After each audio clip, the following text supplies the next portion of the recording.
ലൈവിൽ പൊരിഞ്ഞാടി മക്കളെ. എന്താണെന്നല്ലേ ഇത് പുറത്ത് പറയാൻ പറ്റാത്ത അവിഹിതമാണ് മക്കളെ. ഞാനിത് കുറച്ച് ദിവസം മുമ്പ് ഒരു വീഡിയോ ഇട്ടിട്ടുണ്ടായിരുന്നു. ഈ ജിസേലും ആര്യനും അതുപോലെയുള്ള അവിടെയുള്ള പാവാട വള്ളികളുമായിട്ടുള്ള ആ ഒരു റിലേഷൻ വളരെ മോശമായിട്ടാണ് പോകുന്നത് എന്ന് ഞാനൊരു വീഡിയോ ഇട്ടിട്ടുണ്ടായിരുന്നു. അപ്പോൾ അതുപോലെ തന്നെയാണ് അനുമോളെ ഇതിനൊന്നും കിട്ടില്ല എന്ന് മനസ്സിലാക്കുന്ന ഒരു വീഡിയോ ഞാൻ ഇട്ടിട്ടുണ്ടായിരുന്നു. ആ ക്ലിപ്പിങ്സ് വീഡിയോസ് എല്ലാം എൻ്റെ കയ്യിലുണ്ട്. അപ്പോൾ ഇന്നിപ്പോൾ നമ്മൾ പുറത്തുനിന്ന് വന്ന വൈൽഡ് കാർഡ്സ് വൈൽഡ് കാർഡ്സ് അവിടെ നിൽപ്പുണ്ട്. ആ സമയത്ത് വൈൽഡ് കാർഡുകൾ പറഞ്ഞു, പിന്നെ പുതപ്പിനടിയിൽ എന്തൊക്കെയാണെന്ന് ഞങ്ങൾ കണ്ടു എന്നുള്ള വാക്ക് പറഞ്ഞു. അതിനു മുമ്പ് തന്നെ നൂറായോട് മെനഞ്ഞാന്ന് ഇന്ന് നമ്മുടെ ഈ അനുമോളുടെ മൈക്ക് കാണാതെ പോയ ദിവസം അനുമോൾ അവിടെ രാത്രി 2 മണിക്കുള്ള ആ ഒരു ഇഷ്യൂ നമ്മളെല്ലാം യൂട്യൂബേഴ്സ് എല്ലാവരും ഇട്ടതാണ്. 2 മണിക്ക് അവിടെ പ്രശ്നം ഉണ്ടാവുന്നതൊക്കെ അന്ന് നമ്മളെ കാണിച്ചിട്ടുണ്ടായിരുന്നു. ഇവർ 2 ജിസേലും ആര്യനും കൂടി പുതപ്പിനടിയിൽ എന്തൊക്കെയോ സംതിങ് നടക്കുന്നത്. പിന്നെ അതുപോലെ തന്നെ അത് കഴിഞ്ഞതിന് ശേഷം പിറ്റേന്ന് അനുമോള് ഇവർ തമ്മിൽ ഒരുമിച്ച് കിസ് ചെയ്യുന്നത് കണ്ടു എന്നുള്ളതാണ് പറയുന്നത്. അപ്പോൾ കാണാത്ത കാര്യങ്ങൾ പുറത്തുനിന്ന് വന്നവർ പറഞ്ഞു ഇത് പുറത്തൊക്കെ വന്ന കാര്യമാണ്. കാരണം ഓൾറെഡി ഇതൊക്കെ കുറേ ദിവസമായിട്ട് ഓടിക്കൊണ്ടിരിക്കുന്നതാണ്. അത് ജിസേലും ആര്യനും അറിയുന്നില്ല. ഇതെല്ലാം പുറത്ത് ഇങ്ങനെ സ്പ്രെഡ് ചെയ്ത് പോയി യൂട്യൂബേഴ്സ് എല്ലാം അതെടുത്തിട്ട് അലക്കിക്കൊണ്ടിരിക്കുന്ന കാര്യമാണെന്നറിയാതെ ഇരിക്കുവാണ്. അപ്പോൾ ഇത് പിന്നെ എന്തുകൊണ്ടാണ് ഇത് അനുമോള് പറഞ്ഞതെന്ന് വെച്ചാൽ അനുമോളെ ഇന്ന് അമ്മയ്ക്ക് വിളിച്ചു. അനുമോളെ ഇന്ന് അവൻ ചവിട്ടി, ആര്യൻ ഇന്ന് ചവിട്ടി, ഇന്നലെ ചവിട്ടി, ഇങ്ങനെ കണ്ടിന്യൂസ് ആയിട്ട് അവളെ ചവിട്ടിക്കൊണ്ടിരിക്കുകയാണ്. അവളുടെ ചന്തിക്ക് അവൻ്റെ ചെരുപ്പെടുത്ത് അടിച്ചു. അപ്പോൾ ഇത്രയൊക്കെ ആയിട്ടും ഈ പെണ്ണ് വീണ്ടും പ്രശ്നങ്ങൾ ഉണ്ടാക്കണ്ടെന്ന് കരുതി മാറിപ്പോന്നു. യഥാർത്ഥത്തിൽ അങ്ങനെ ചെയ്യരുതായിരുന്നു. ബിഗ് ബോസിനോട് അപ്പം തന്നെ പറയണമായിരുന്നു, കംപ്ലൈൻറ്റ് ചെയ്യണമായിരുന്നു. എന്നെ ആര്യൻ അടിച്ചു എന്ന് പറഞ്ഞാൽ അവൻ എപ്പോഴും അവനെ പുറത്താക്കിയേനെ. ഇത് ചെയ്യാതെ പോട്ടെ എന്ന് വിചാരിച്ചു ഇന്ന് അവളുടെ അമ്മയ്ക്ക് വിളിച്ചു. അമ്മയ്ക്ക് വിളിച്ചപ്പോൾ കാരണം ഒന്നിലും ഇവളെ കിട്ടുന്നില്ല എന്ന് അവന് മനസ്സിലായപ്പോൾ അവൻ അമ്മയ്ക്ക് വിളിച്ചു. അമ്മയ്ക്ക് വിളിച്ചപ്പോൾ ഈ വന്ന് കയറിയ വൈൽഡ് കാർഡ്സും കൂടി ഈ പുതപ്പിൻ്റെ പേര് പറഞ്ഞപ്പോഴത്തേക്കും അവൾ പറഞ്ഞു അവളും കൂടി ഉള്ള ഈ റിലേഷൻ മോശമാണ്. അത് ഓൾറെഡി നൂറയോട് പറഞ്ഞു കഴിഞ്ഞു. അപ്പോഴത്തേക്കും അതുമല്ല, അപ്പോൾ അത് കഴിഞ്ഞ് അത് നൂറയോട് പറഞ്ഞു കഴിഞ്ഞിട്ട് ഇവർ ഇരുന്ന് എല്ലാവരും കൂടി എന്ന് പറഞ്ഞാൽ ആര്യൻ, അതുപോലെ തന്നെ അക്ബർ, അതുപോലെ തന്നെ അപ്പാനി, ബിന്നി, റെന ഇവരിരുന്ന് ജിഷിനോട് പറയുവാണ്.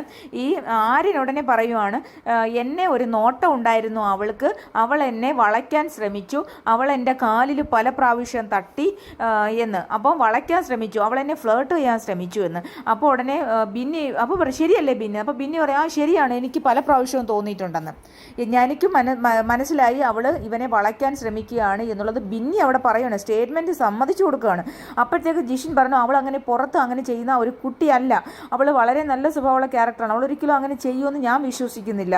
അപ്പോഴത്തേക്ക് അത് കുറച്ച് പറഞ്ഞുകൊണ്ടിരുന്നപ്പോൾ അപ്പോൾ അങ്ങനെ ഒന്നും ചെയ്തോ, നിങ്ങളവൾ മാനിപ്പുലേറ്റ് ചെയ്യാനുള്ള ആവശ്യമില്ലാതെ. അപ്പോൾ അങ്ങനെ പറഞ്ഞുകൊണ്ടിരുന്നപ്പോൾ അനു അതിലേക്ക് അങ്ങോട്ട് കയറി വന്നു. അതാണ് പ്രശ്നം. അനു ഉടനെ പറഞ്ഞു നീയാണ് എൻ്റെ പുറകെ നടന്ന് എന്നെ ബുദ്ധിമുട്ടിച്ചത്. കാരണം നമ്മളിത് കണ്ടുകൊണ്ടിരിക്കുന്നതാണ്. ഇത് വേറെ 23 വയസ്സുള്ള ഇത് ആദ്യത്തെ സമയം. ഇവൾ നേരത്തെ അറിഞ്ഞിട്ടുള്ള കൊച്ചു പിള്ളേരാണ്, കൊച്ചു കുട്ടിയാണ് വരുന്നത്, ഇങ്ങനെയുള്ള ആൾക്കാരെ കുറിച്ചുള്ള ഡീറ്റെയിൽസ് എല്ലാം ഇവർ കൊടുത്തിട്ടുണ്ടല്ലോ. അപ്പം ഇവർ നല്ല കുട്ടിയാണെന്നുള്ള രീതിയിൽ അവൾ പറയുമ്പോൾ അവളിപ്പോഴും കളിച്ച് നടക്കുന്ന ഒരാളാണല്ലോ. അപ്പോൾ അത് ചിരിച്ചപ്പോഴത്തേക്ക് എല്ലാവരും അതിനെ തെറ്റിദ്ധരിച്ചു. അത് കഴിഞ്ഞ് പിന്നെ ഇവൻ ഇങ്ങനെ ഇവളെ ബുദ്ധിമുട്ടിക്കാൻ തുടങ്ങിയപ്പോൾ തന്നെ മാറി. പിന്നീട് ഇവൻ വീണ്ടും ചെന്ന് കൂട്ടായി. അപ്പോൾ ഇവൻ കുറ്റിക്കളി എന്നുള്ള രീതിയിലാണ് അവൾ ഇത് വിട്ട് കളഞ്ഞത്. പക്ഷേ അവൾ വളരെ സീരിയസ് ആയിട്ട് ഇവനും ജിസേലും തമ്മിലുള്ള റിലേഷൻ കണ്ടു കഴിഞ്ഞ് അവർ തമ്മിൽ കിസ് വെക്കുന്നതും അതുപോലെ തന്നെ ബെഡ്ഷീറ്റിനകത്ത് അതും ഇതൊക്കെ കാണിക്കുന്നതും എല്ലാം അവൾ കണ്ടു. അവൾ കണ്ടിട്ട് അവൾ വിചാരിച്ചു എന്തിനാണ് ഒരു പെണ്ണിൻ്റെ ജീവിതമല്ലേ, എന്തെങ്കിലും ആവട്ടെ. എന്നിട്ട് അവൾ വിചാരിച്ചു എന്ന് ക്യാമറയുണ്ട്, ഇവരെന്തിനാണ് ഇവിടെ കാണിക്കുന്നത്, ഇവർക്ക് പുറത്തു പോയി കാണിച്ചൂടെ എന്ന് വിചാരിച്ചു എന്ന്. കാരണം ഒരുപാട് ലേറ്റായിട്ട് അവളുടെ ബെഡിൽ കിടന്നു കഴിഞ്ഞാൽ അവൾക്കത് കാണാൻ പറ്റും.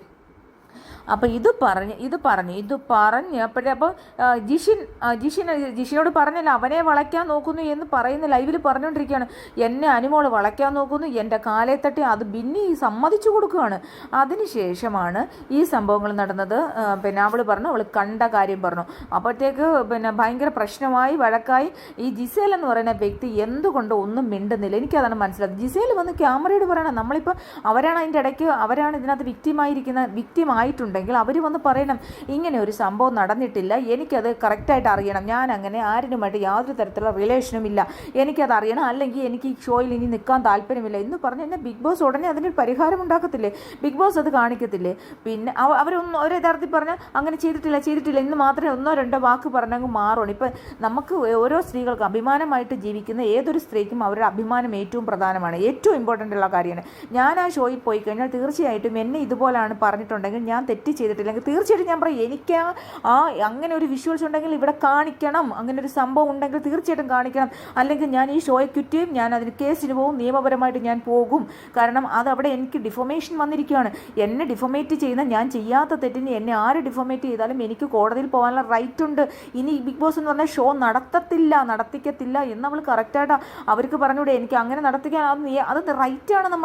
നമ്മളെ ഒരാൾ നമുക്കെതിരെ പറയണേ, പക്ഷേ അപ്പോൾ അവർ ചെയ്തിട്ടുണ്ട്. അപ്പോൾ അനുമോളെ വീണ്ടും അവർ ഇവിടെ എല്ലാവരും കൂടി കൂട്ടം ചേർന്ന് വീണ്ടും ആക്രമിക്കാൻ ശ്രമിക്കണം. അവൾ നുണയാണ് പറയുന്നത്, അവൾ മാനിപ്പുലേറ്റ് ചെയ്ത് കള്ളം പറയുന്നു, ആരും പറയുന്നു അവൾ തീർന്നു, അവൾ ഇതോടുകൂടി കഴിഞ്ഞു. അപ്പോൾ അതിന് ആരാണ് ഒത്താശ നിന്നത്? ശൈത്യ ആരിൻ്റെ കൂടി ബെസ്റ്റ് ഫ്രണ്ടാണ്. ഇവളിപ്പോൾ ഈ പ്രാവശ്യം പുറത്താണല്ലോ, അത് അവൾ പോലും അറിയുന്നില്ല. ഈ പ്രാവശ്യം അവൾ പുറത്താണ്. ശൈത്യ പറയുന്നു, കാരണം ഇവർ 4 പേരും കൂടിയാണ് ആ ബെഡ്ഷീറ്റിന് അടിയിൽ കിടക്കുന്നത്. ആരൊക്കെയാണ്? റെന, ശൈത്യ, ജിസേൽ, ആര്യൻ നടുക്ക് കിടക്കും, ബാക്കി 3 എണ്ണം അപ്പുറത്തും ഇപ്പുറത്തും കിടക്കും. അങ്ങനെ പല സമയത്തും ഈ ബെഡ്ഷീറ്റിനുള്ളിൽ നമ്മൾ കണ്ടിട്ടുണ്ട് ഈ പുതപ്പിനടിയിൽ. അപ്പോൾ പറയുന്നത് ഹൊറർ പറയുവാണ്, ഹൊറർ കഥ പറയുവാണ്. ഹൊറർ കഥ പറയുന്ന ദിവസമല്ല, ഇവർ 2 പേരും മാത്രമേ ഉണ്ടായിരുന്നുള്ളൂ. പല ദിവസങ്ങളും, ഒരു പ്രാവശ്യമല്ല പല ആവർത്തികൾ കണ്ടിട്ടുണ്ടോ എന്നാണ് അനുമോൾ പറയുന്നത്. കാരണം അനുമോൾ രാത്രി ഉറങ്ങാറില്ല, ഇവൻ്റെ ഒരു ശല്യമുണ്ട്. രാത്രി അനുമോളുടെ സാധനങ്ങൾ മോഷ്ടിക്കുമല്ലോ, ഇവൻ എടുത്തിട്ട് പോകല്ലോ. അതുകൊണ്ട് അനുമോൾ രാത്രി ഇങ്ങനെ മാക്സിമം പിടിച്ച് നോക്കി നിൽക്കും. അപ്പോൾ ഇവരുടെ അനുമോളുടെ കട്ടിലേക്ക് കിടന്നു കഴിഞ്ഞാൽ അവിടെ കാണാം എന്തൊക്കെയാണ് നടക്കുന്നതെന്ന്. അപ്പം 4 ചുറ്റും നോക്കിക്കൊണ്ടാണ് നിൽക്കുന്നത്. അപ്പോൾ ഇപ്പോഴും അവർ അങ്ങനെ ഇവരെല്ലാവരെയും ലിവിങ് റൂമിലേക്ക് ക്യാപ്റ്റൻ നിവിൻ വിളിച്ചതിന് ശേഷം ഓരോരുത്തരുടെ സ്റ്റേറ്റ്മെൻറ്റ് പറയാൻ പറഞ്ഞു. അപ്പോഴത്തേക്ക് നമ്മുടെ പുറത്തുനിന്ന് വന്ന മസ്താനി, അതുപോലെ തന്നെ ജിഷിൻ, അതുപോലെ തന്നെ ലക്ഷ്മി, ഇവരെല്ലാം പറഞ്ഞു ഞങ്ങളുമൊക്കെ ഇത് സ്ഥിരമായിട്ട് കാണുന്ന കാര്യമാണ് എന്ന് പറഞ്ഞു. സഹിക്കാൻ വയ്യ, ആർക്കും സഹിക്കാൻ വയ്യ. അക്ബറൊക്കെ ചാടി എഴുന്നേറ്റ്, എൻ്റെ പൊന്നോ, അക്ബർ, അപ്പാനി ഇവരെല്ലാം ചാടി എഴുന്നേറ്റ് അങ്ങ് ഭയങ്കര റേസ് ചെയ്യാൻ തുടങ്ങി. ഒരക്ഷരവും മിണ്ടാതെ പേനും കൊന്ന ഒരു സാധനം അവിടെ ഇരിപ്പുണ്ട്, പേമ്പുഴിപ്പി എന്ന് പറയത്തില്ല, ആ പേമ്പുഴിപ്പി അവിടെ ഇരിപ്പുണ്ട്. പേമ്പുഴിപ്പിയുടെ ആൾക്കാർ വന്ന് ഭയങ്കരമായിട്ട് ഞങ്ങളുടെ ഏതാണ്ട് സംഭവം ഇവിളേക്ക് പിടിച്ച് അടിച്ച് പുറത്താക്കാനാണ് ഈശ്വര.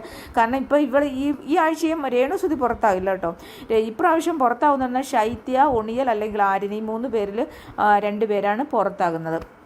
അപ്പോൾ ഇത്രയും കാര്യങ്ങളാണ്. അപ്പം നമ്മൾ ഒരു സ്റ്റേറ്റ്മെൻറ്റ് നമുക്കെതിരെ ഒരു അലിഗേഷൻ, അല്ലെങ്കിൽ നമ്മൾ അങ്ങനെ ചെയ്തു, ഇത്രയും വലിയ ഷോയിൽ അങ്ങനെ ചെയ്തു, ഉമ്മ വെക്കുന്ന വലിയ പ്രശ്നങ്ങളൊന്നുമില്ല. എന്നാലും അങ്ങനെ ഉമ്മ വെച്ചുകൊണ്ട് വേറൊരു പെണ്ണിനെ മോശമാക്കാൻ ശ്രമിക്കുന്നതാണ് അവിടെ പ്രശ്നം. ഇപ്പോൾ എനിക്ക് വേറൊരാൾക്ക് ഇഷ്ടമാണ്, ഞങ്ങളൊരു ഉമ്മ വെച്ചു പോയി, അതിനെന്താണ്, അതങ്ങ് സമ്മതിച്ചാൽ പോരെ. ഉമ്മ വെച്ചുകൊണ്ട് അത് വേറെ മാന്യമായിട്ട് ജീവിക്കുന്ന ഒരു സ്ത്രീയെ മോശക്കാരിയാക്കാനാണ് നോക്കുന്നത്. അതാണ് നമുക്ക് അംഗീകരിക്കാൻ പറ്റാത്തത്, അല്ലാണ്ട് വേറൊന്നുമല്ല. അപ്പോൾ ഈ ജിസേൽ എന്ന് പറഞ്ഞ വ്യക്തി മാന്യമായിട്ട് ക്യാമറയോട് പോയി പറയണം, എനിക്കങ്ങനെ ഒരു സംഭവമില്ല, എനിക്ക് ഷോയിൽ നിൽക്കാൻ താല്പര്യമില്ല, അങ്ങനെയാണെങ്കിൽ എന്നെ ആ വിഷ്വൽസ് ഇവിടെ കാണിക്കണം, ഞങ്ങളങ്ങനെ ഒരു ഇതില്ല എന്ന് 100% അങ്ങനെ ചെയ്യാത്ത ഒരാൾക്ക് പറയാമല്ലോ. പക്ഷേ എന്തുകൊണ്ട് അവൾ പറയുന്നില്ല? അവൾ പറയുന്നു എന്ന് പറഞ്ഞാൽ ഇത് കാണിക്കാൻ പറ്റില്ല. കാരണം ആ ഷോയുടെ ക്രെഡിബിലിറ്റിയെ ബാധിക്കും. ഇങ്ങനെ ഇവർ ഉമ്മ വെച്ചുകൊണ്ട് നടക്കുന്നത് ഷോയ്ക്ക് കാണിക്കാൻ പറ്റുമോ? അപ്പോൾ പുറത്ത് നിന്നുള്ള 3 ആൾക്കാരും പറഞ്ഞു കഴിഞ്ഞു, 2 പേരും മിണ്ടാതെ അവിടെ ഇരുന്നു. സാബു മാനും അതുപോലെ തന്നെ പ്രവീണും. സാബു മാനെ വന്നിരുന്ന് ബ്രെയിൻ വാഷ് ചെയ്യുന്നുണ്ട്. സാബു മാൻ ഒരക്ഷരവും മിണ്ടുന്നില്ല. സാബു മാൻ ഡിപ്ലോമാറ്റിക്കായിട്ട് പറയുന്ന ആളാണ്. അതേ കണക്ക് അക്ബർ ചാടിയൊക്കെ ചെന്നു. 2 പേരും ഉമ്മ വെച്ചാൽ എന്താണ് തെറ്റ്, ഇവൻ ഈ ബിന്നി എന്ന് പറയുന്ന കുത്തിത്തിരിപ്പ്, അവളാണ് വളരെ മോശമായിട്ട് മനുമോളെ പറഞ്ഞത് എന്ന് പറഞ്ഞാൽ അവൾ കണ്ട് ഫ്ലേർട്ട് ചെയ്യുന്നത്, അല്ലെങ്കിൽ ഫ്ലേർട്ട് ചെയ്യാൻ ശ്രമിച്ചത്, അനുമോള് ആരിനെ വളയ്ക്കാൻ ശ്രമിക്കുന്നത് കണ്ടു എന്നൊക്കെയാണ് പറയുന്നത്. അങ്ങനെ എന്തായാലും അങ്ങനെ ഭയങ്കര ഒരു അടി ഇപ്പോൾ കംപ്ലീറ്റ് കഴിഞ്ഞിട്ടില്ല. അടി ഇങ്ങനെ കുറച്ച് നടന്നുകൊണ്ടിരിക്കുന്നത്. അനുമോൾ പറഞ്ഞ സ്റ്റേറ്റ്മെൻറ്റിൽ തന്നെ ഉറച്ചു നിൽക്കുന്നുണ്ട്. അതുപോലെ മസ്താനി, ലക്ഷ്മിയും ഒക്കെ വന്ന് പറഞ്ഞു, നീ പറഞ്ഞു ഞങ്ങളൊക്കെ ഇത് കുറേ പ്രാവശ്യം ഇതൊക്കെ പുറത്ത് കണ്ട കാര്യങ്ങളാണ്, ഒരു കാര്യമുള്ളതല്ല, നീ നിൻ്റെ സ്റ്റേറ്റ്മെൻറ്റിൽ ഉറച്ചു നിൽക്കുക, വേറെ കൂടുതലൊന്നും ആലോചിക്കേണ്ട എന്ന് പറഞ്ഞ് എന്തായാലും അനുമോളോട് സംസാരിക്കുന്നുണ്ട്. അതൊക്കെയാണ് ഇപ്പോൾ ലൈവിൽ നടക്കുന്നത് ഗൈസ്. അപ്പോൾ എന്തായാലും അവിഹിതം കയ്യോടെ പൊക്കിയ അനുമോളെ ലാസ്റ്റ് അനുമോള് കുറ്റക്കാരിയാക്കി എന്നുള്ള ഒരു ചിത്രീകരണമാണ് ഇപ്പം നടന്നുകൊണ്ടിരിക്കുന്നത്.